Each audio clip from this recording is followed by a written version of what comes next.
Welcome to ServiceDesk Plus Masterclass series. This is the third session in the Masterclass series, and today we'll see how to implement an effective change management process with ServiceDesk Plus. I'm Zafan, a user educator of ServiceDesk Plus, and I'll be taking this session today. First off, I hope you're safe and sound in these challenging times.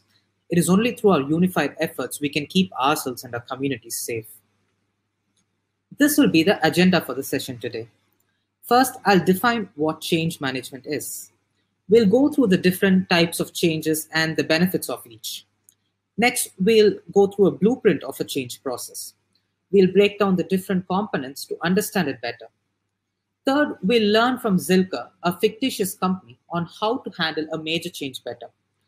Finally, we'll tie it all together and see it in action with ServiceDesk Plus. So first off, what is a change? In simple terms, a change is a proposal to add, remove, or modify the IT infrastructure in your organization. That could impact the business, in fact, however small or insignificant it may be. So change management is a structured way to minimize risk and implement all these changes without any disruption to the business services. So there are three types of changes: standard, major, and emergency. Before going to the differences of these change types, I want to have a simple poll. I would love to know how many among you knows what a standard change is. Which one of the following is considered as a standard change? Infrastructure migration, OS patches on server, security patch for a zero-day attack, firewall policy update in the data center. Most of you are right. OS patches on server is the right answer. It is considered as a standard change because it carries the least amount of risk and the least amount of impact on your organization. Now, let's go ahead and look at the differences between the three change types. A standard change is a low risk, low impact change. It is pre-approved and is frequently occurring change like a server backup, or like we saw, an OS patches on server, or like we saw on the poll. An emergency change is a reaction to any business outage or a production system outage that requires quick implementation process, such as a security patch for a zero-day attack. Now, a major change is a high risk and high impact change. It needs proper planning and approval, else it could impact core services of the organization. An example would be my infrastructure migration. So with that, we have seen the main types of change. Now let's look at the various components for a successful change process. A successful change blueprint has 4 sections: definition of the change, planning for the change, implementation, and sustenance of the change. The definition involves clarifying why the change is needed, which part of the infrastructure is undergoing the change, who would be involved, and whom would it affect. Bringing this clarity is the first component of a successful change. The planning involves identifying risks, uncertainties, and drafting processes to mitigate it. It also involves having a rollout plan and backout plan so that there is no confusion and there is a smooth deployment of the change. The implement component is where we deploy the change and move the change through stages in a carefully organized and gradual manner. This is where our entire effort in planning pays off. The sustenance part is all about continual improvement. To ensure the change success is long-term, continuous monitoring feedback has to be taken via metrics and reports. So this is the blueprint for a change success. These 4 components together acts as a change success blueprint. Now let's head on to Zilker, our use case for the session. Now, Zilker is an SMB that has decided to migrate on-premise infrastructure to the cloud. Like in the present scenario, many companies around the world are moving their on-premise infrastructure to the cloud so that they could facilitate a remote working environment. Along with that benefit, Zilker also sees speed, reliability, and security as other benefits for moving from their on-premises to the cloud. However, it's a major change. It's a large undertaking, as there are multiple aspects to consider. It involves moving applications, people, and data in the form of Active Directory, ADFS, application server, database, file, and mail exchange server, and a lot more components. The visual representation on the screen is a very simplified version of how much of a major change it is. And so when they try to implement it with their ITSM tool, things starts to fall apart. Zilker used the same process to handle various change types. We saw the differences in change, and we cannot use a one-size-fits-all approach. And thus they faced unplanned outages and process delays in every stage. Their change faced a lot of resistance as well, since they did not communicate the intention and the downtime appropriately. They faced also further delays in getting approvals for each of their associated processes. Since their change was not deployed systematically, they did not have a rollback plan to rely on when things went south. After deployment as well, they had poor visibility in tracking it. Overall, their change could have used automation to speed up their life cycle. And that is when they decided maybe they should try the effort with ServiceDesk Plus.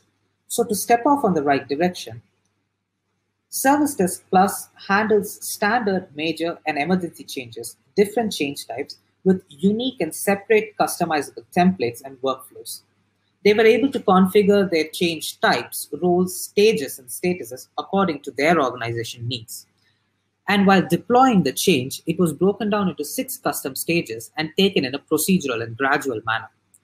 They had appropriate impact analysis, a rollout plan, and backout plan to fall back on. And with the integrated communication channel, they were also able to effectively announce and send notifications to the IT and business stakeholders. So there were no communication or resistance when they were implementing the change. They also leveraged the automations for approval through the workflow and initiated the implementation of the change using project management. And they carried out a post-implementation review. And for continual improvement, they leveraged the inbuilt dashboards and the reports. Now, these 8 steps in ServiceDesk Plus ensures that you could efficiently implement any major change as well. Now, let's take a look at the product and see it in action. So this is ServiceDesk Plus Enterprise Edition. Hence, I have access for a lot more modules at the top. If you have the standard or the professional edition, change management is available as an add-on. Every functionality that we'll see in this demo is available in the latest version 11.1 of ServiceDesk Plus. So to start off, there are multiple ways to initiate a change in ServiceDesk Plus. You could initiate a change within a service request or an incident ticket, if you deem it necessary. Within any ticket, on the right side panel, you have the option to create a new change or associate a new change. This is necessary if your service request or incident needs a change or like an emergency change for it to be resolved. The same goes for problem tickets as well. Within problem tickets, you could also initiate a change if you deem a change is necessary. Once you open the problem ticket, on the right side bar, you have the option to associate a change. But the fastest way to initiate a change is through quick actions.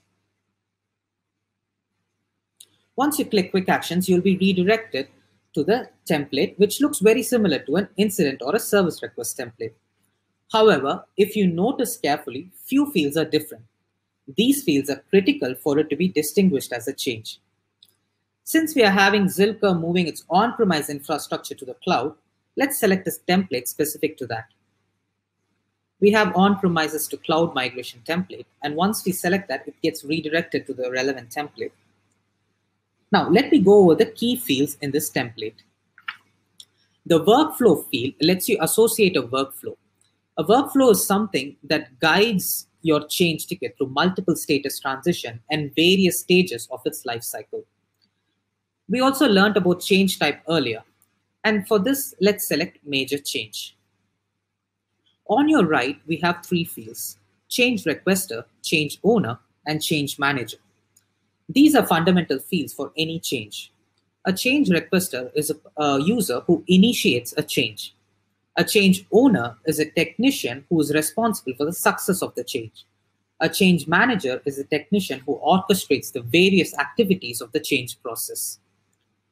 Then there are two fields, services affected and assets involved. You could add services that would be affected or face a downtime during the deployment of the change, and also the assets that that would face an impact during the change. These two information would provide information in the form of a business view later on in the planning stage. Then you have fields where you could choose the level of impact, risk, and priority that this change carries. There is a change called retrospective. If your change is already implemented, and if you're initiating this request only for documentation purposes, you should choose yes for retrospective. Then there is a field for reason for change, title, description, and two calendared fields for schedule start and schedule end date. This is to define a time period for your change. Finally, we have in the bottom a section for roles. You could associate different roles with appropriate responsibilities and access permissions right within the template so that there is no responsibility gap when you're deploying the change. Once you click Save, a change would be initiated. This is how you initiate a change in ServiceDesk Plus. But how do you configure this template for your organization needs? So let's dive deeper to template creation and other components that come along with it. Let's head on to the admin section. So this is the admin section. Under problem or change management tile, we have the change template option. We have the list of existing templates already, and we'll configure the on-premises to cloud migration template that we'll be using for the use case. We can see that this pretty much reflects how it will be in a service request or an incident template creation as well. However, few key things to note is that at the top, we can bundle a workflow directly to the template. We'll be choosing major change cloud migration. However, if you want to create a template for an emergency change, you could mark this template as emergency, and only the emergency workflow would show up in this drop-down list. We'll mark this again as a major change. And in the bottom, we have three sections: change details, change roles, and field and form rules. Under change details is where the change would gather all the information needed for the change. We have multiple fields that we could add by dragging and dropping them anywhere on the canvas. And each of these fields have the option to be mandatory, and it can be deleted just like that. A few things to note in this is that there are 7 fields that are common for every change template: stage, status, status comments, change requester, change owner, change manager, and site. These are fundamental to create fundamental fields for any change to be initiated. So these will be present in every template. However, making it mandatory or not is up to your choice. And we have the other fields that we saw on the template earlier. Now, let's look at few of the components on this template deeper. We'll see how to configure a change type for your organization along with the workflow. So let's go back to the admin section and search for change types. So we have the change types listed over here that is already existing in this instance. This was shown in the drop-down list that we saw on the template. If you'd like to add a new change type, click Add New Change Type, give it a name like Cloud Migration, a color code so that you could identify it later, a quick description. And if it's a standard change, we could pre-approve it right within the change type. And this is how you could create multiple change types according to your organization needs. Next, we'll look at change workflow. On the left side panel, we have change workflow setting. Once I click that, I get the list of workflows that is already present in this instance. So we'll configure the major change cloud migration workflow. So the workflow is the core part of the change process. It guides the change ticket to multiple stages and status transitions. We could see the 6 stages over here, from stage 1 submission, followed by planning, then approval, and then implementation, with the 5th stage being review, and ending it with close. Under each stage, there are multiple statuses that the change ticket could take up. So the way this workflow functions is that when the change status is on accepted, it would notify these roles, that is change manager and change requester. Then it would move on to the planning stage, with the status being planning in progress. And it would, when this action takes place, it would notify the change owner. You could edit this complete workflow and add whichever roles you like from this role list onto the action that needs to be taken place. You could select the stage and the status that this ticket needs to follow when it is on accepted stage. So similarly, you could configure the action under each stage and status. One second, let me get a sip of water. All right. So similarly, you could configure actions on each status under each stage. So let me show you on reject. So if the status is on reject, it would notify change manager, change owner, and directly it moves to the close stage with the status being cancelled. Now, this is a major workflow. So it goes through all the 6 stages. We did look at emergency workflow and standard workflows, which were skipping certain stages, such as standard would skip the approval stage since it's pre-approved. So let me go back to the change workflow list view and open an emergency change and show that workflow on how it would change to the next stage. If you could notice clearly at the starting of the first stage, once the change is accepted, it notifies these roles. However, it moves directly to the approval stage. And if this emergency change is low impact, it might even skip that and directly move on to the implementation stage. Now, this is how you create a workflow according to your organization needs, where notifications are sent automatically. So how do you configure these statuses that we see and the stage that we see over here? So we head on to stage and status. Under stage and status, we have all the list of the statuses that are available under each stage. Adding a status is very simple. Click add, give your status a name like proposed, an action, and the users that need to be notified by checking them on the role list. Then you could customize the notification message that would be sent out when it's sent to these users. It's as simple as that to create a status according to your organization needs. So similarly, you could also configure the name of the 6 stages according to your organization's function. Under change stage, you have the 6 stages. You could edit each stage, choose a different name and a description, and it would show up later on your workflow as such. Now, let's head back to our template. We saw change workflow and we saw change stage and status, how to configure them, and saw also the change type. So this is the first section of our template. Let's look at change roles, the second section.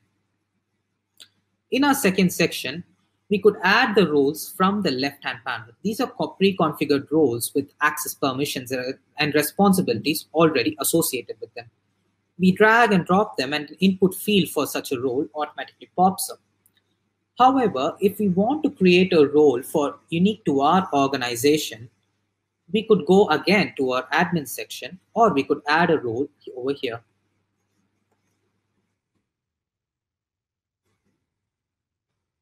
In the change roles, we have the list of roles that are already available.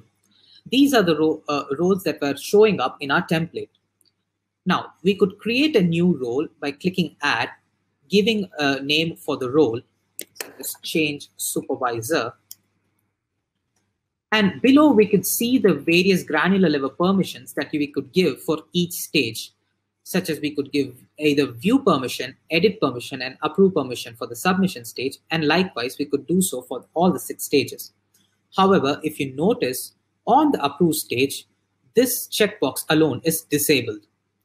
The reason being that is for approving the change, and that permission is available only to change manager and change approver. So these 2 are special roles in your service desk.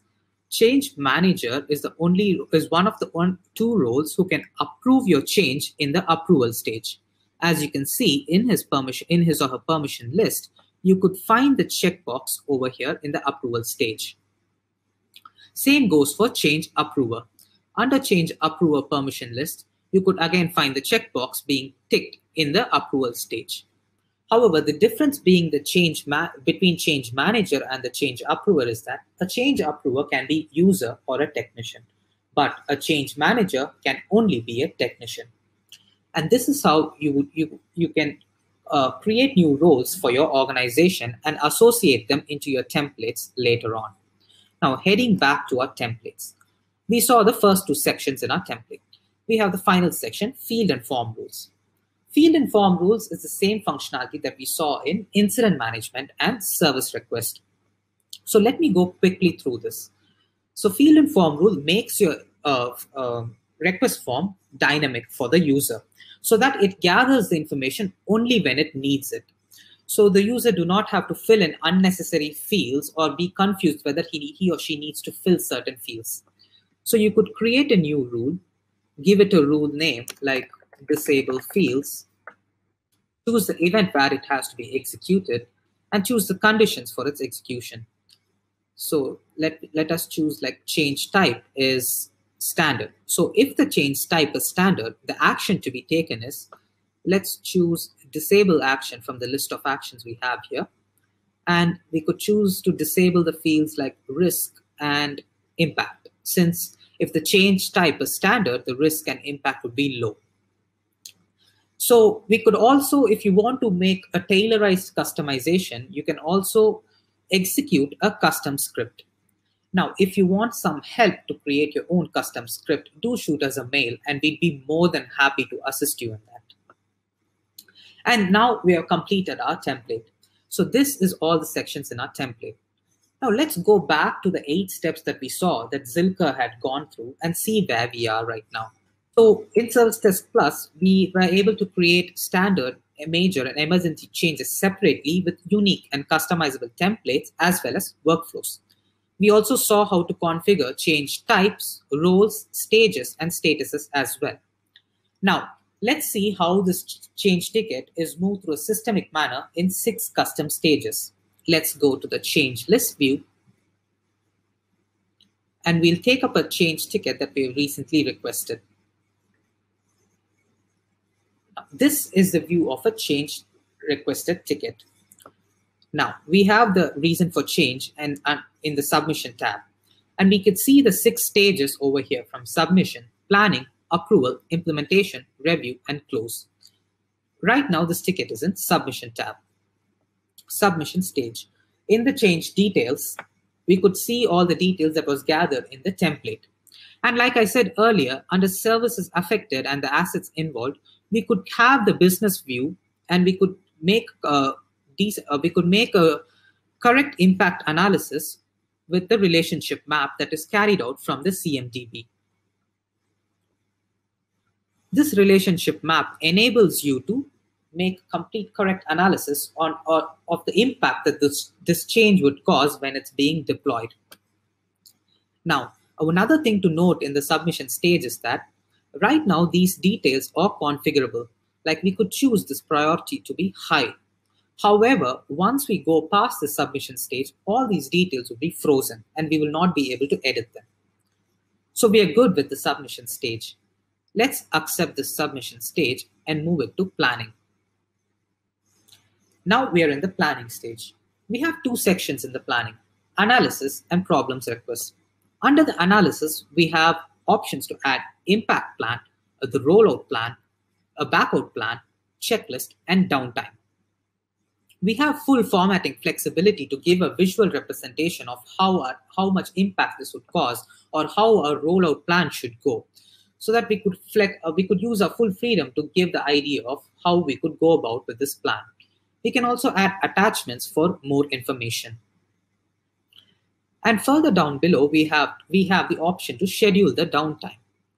Once we schedule the downtime, we can even make an announcement to all the stakeholders so that they would know what to expect. To make an announcement, you could do so right from within the ticket. Click on Actions and click Make an Announcement. Give a title, a description, and show the dates that announcement needs to be there. And you could choose which user group or whether all of them needs to needs to get the announcement.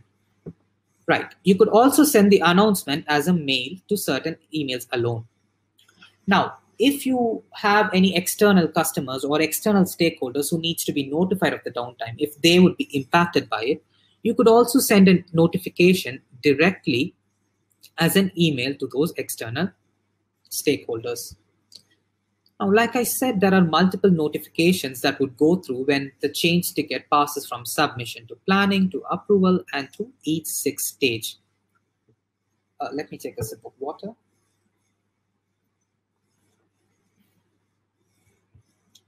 All right. So we were talking about multiple notifications that would be going out.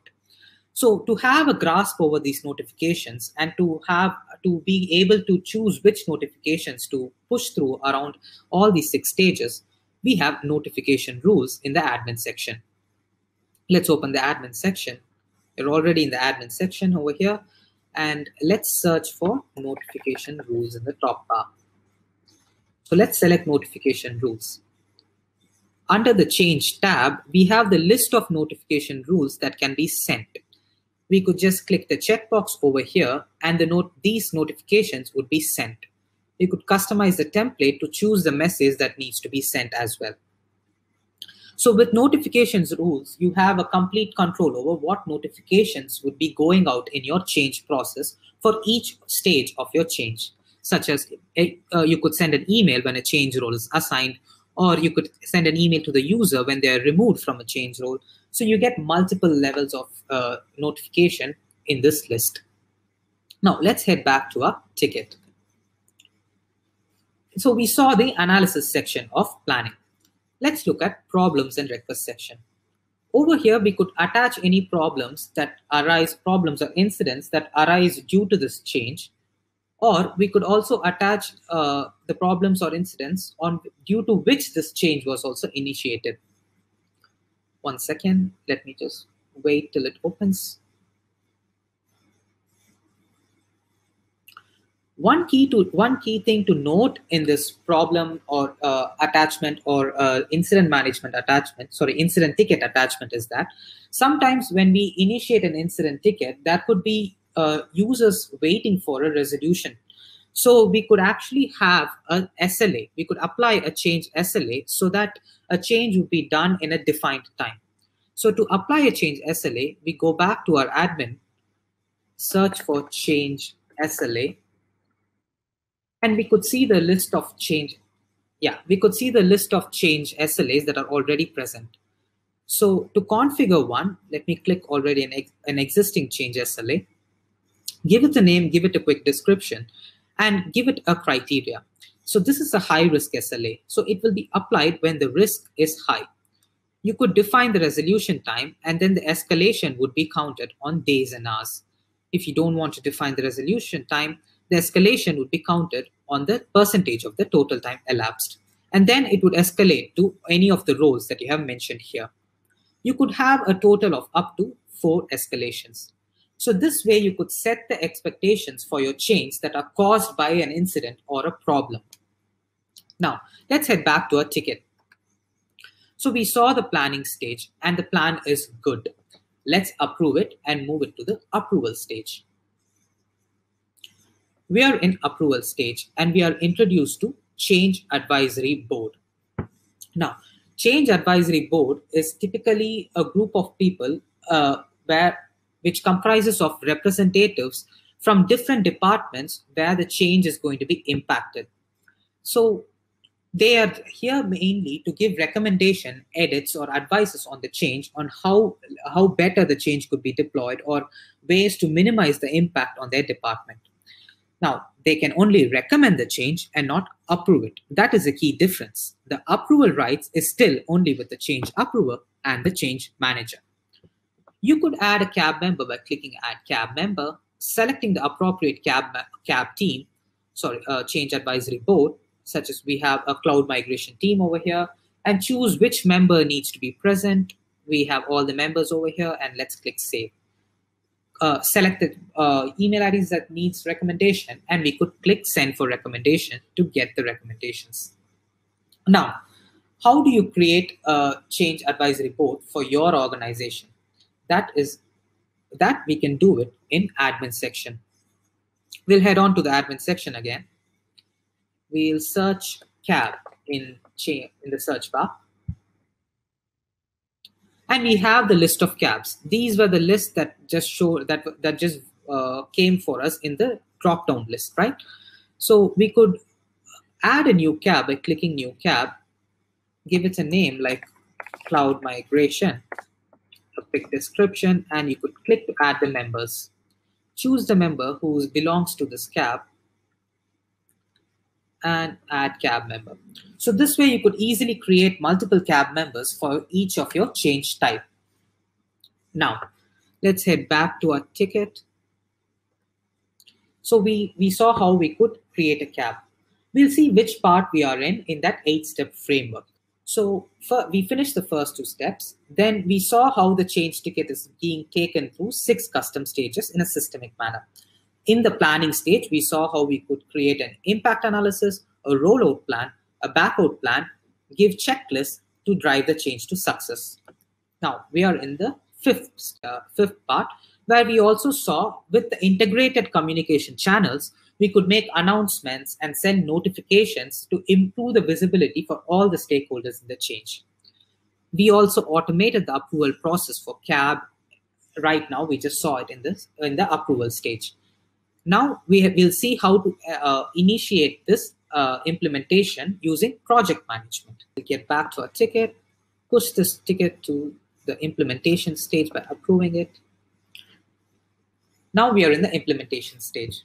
So there are 2 ways to implement this change. First, by tasks. You could add tasks from the template or you could add a new task manually as well. And you could choose the task that needs to be added. And you could assign it to certain technicians, give it a scheduled start and end time. You could even create dependencies so that certain tasks will only be done after the parent task is completed. Now, the problem is we are facing a major change. We are facing cloud migration, where entire infrastructure from the on-premises is migrated to the cloud. So there are a lot of activities that go ahead with this, and tasks just cannot do justice for that. So we'll go ahead and implement this change through projects. We'll delete these tasks here. So you could create a new project right from the change ticket, or you could associate an existing project. We have a project already ready, so we'll associate an existing project. We are moving in-house services to the cloud. So once we associate the project, we could open the project and see that it has carried out certain details, and we could fill in the remaining details of the project over here. You could add project members under the member tab and give them project roles as well with its appropriate permissions and access responsibilities. Now, you could add milestones for your major task. You could add multiple milestones, give it an owner, schedule the start and the end date as well. And each milestones can be broken down into further tasks. These tasks again can have owners, scheduled start and end time, percentage of completion, and all that. Now this seems a lot, right? There are many milestones with many tasks under this. How do you have a track of it? And for that, you could leverage the Gantt view. Under Gantt view, you would know who is on top of which task immediately with a visual representation. And if you hover over each task, you get more details of how much percentage the task is done and what is the scheduled start and end time and the status of the task. This way, you would be able to track each and every task, and you would know who is doing what at any moment of the change implementation process. Now, there are some times when the project might also exceed its timeline. And this could be because of poor management of the resources. And that's why we have resource management tab as well. Under resource management, you get a visual representation of who is overutilized or underutilized. So we could see that the technician Aparna is overutilized. So the interactive resource management chart lets you drag these tasks and directly assign it to Brendan James. Now, Brenton James will automatically send a notification on him getting assigned a task. And you could also change the time of these tasks if you think it is lesser. So this way, you could have a complete visibility of your change deployment process and also have a grip on what is happening on your change once you deploy it. Sometimes you also need to initiate a change within a project. Especially with such a large project, you might have to initiate certain changes to go ahead. So for that, we have Associations tab. Under Association, you could create a new change or associate existing changes. And yes, this is the fourth way you could create a change in ServiceDesk Plus. And this is how, with projects, you could effectively take the implementation and take even such a large undertaking like a major change and push it through with Gantt view, resource management, milestone task, and so much more. Let's head on back to our ticket. So we have pretty much implemented this project, this change right now. So let's push it to review, right? Before that, let's see the framework, the 8 steps that is in our presentation. So we finished this step where we effectively implemented the process using project management. So we are going on to the penultimate step, which is carrying it out a post-implementation review so that there are no further glitches. So let's push this change ticket to the review stage. Once in review stage, you could add a review so that you would know if there are any feedback that needs to be done, any other changes that needs to be taken care of, any other small glitches that were there, anything to smoothen out, and all such sorts. You could add the description again according to your wish completely. And you could also add the next review schedule if there's a recurring review. And save it. So this way, you have a complete grip over the change success. You could ensure that your change is successful by doing a post-implementation review. Finally, let's push it to closure. Under closure, you could scan the asset to see if all are on order, and you could add a closure code. Closure code are defined statuses for the closed changes. You could configure them in the admin section as well, according to your organization needs. So we'll go to the admin section and see quickly how to do a closure code. On the left panel, if I scroll down, I could find change closure code. So these are the closure codes that were present in the drop-down list over there. We could create a new closure code by just clicking add, giving a closure code, and then saving it. Now, there is another thing also called closure rules. Now, in closure rules, if you check certain fields, these fields will be mandated and the change ticket will not be allowed to move to the next stage unless these fields are filled in with the appropriate data. So in submission stage, you could mandate category, urgency, and priority, and the change ticket will not be allowed to move to the planning stage unless these fields are filled. Similarly, you have an option to mandate all these fields with closure rules. Now let's head back to our ticket. So we have successfully completed this change by pushing it through 6 stages from submission till closure, and we were also able to implement it using project management so that we had complete visibility when we are deploying the change. Now, 2 more things. We have the conversation tabs over here.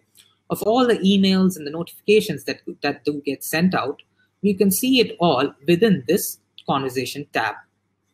You also have the history tab where each activity of the change is recorded so that it's useful for auditing purposes. Now let's head back to our framework and see where we are. So we finished the penultimate step, right? We carried out a post-implementation review and we closed the change to ensure a smooth change is done.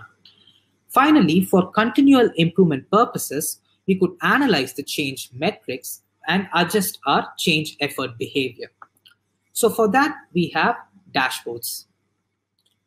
In ServiceDesk Plus, you could create n number of dashboards according to your comfort.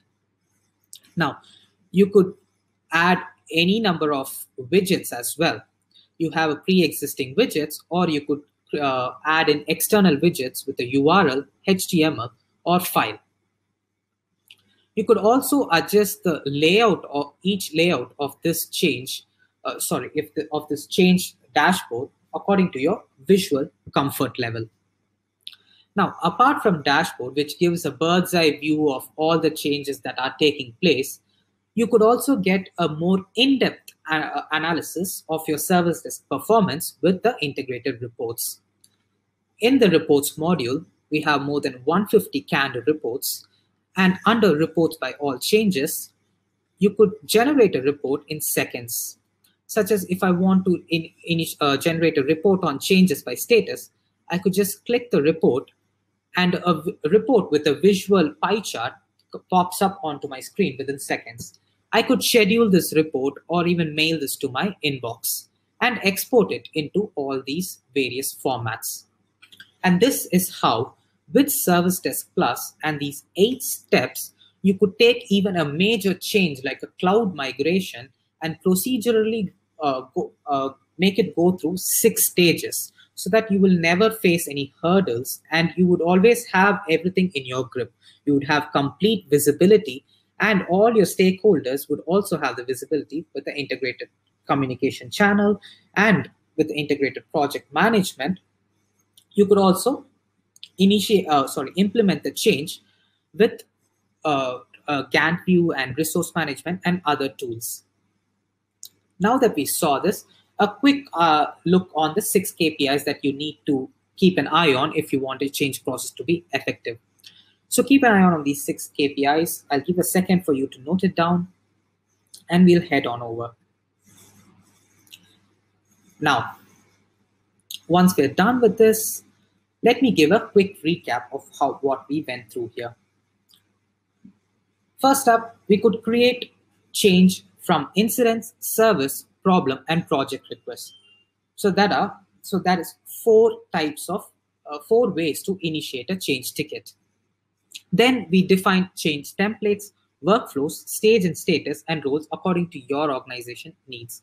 We were also able to create different change types and stages.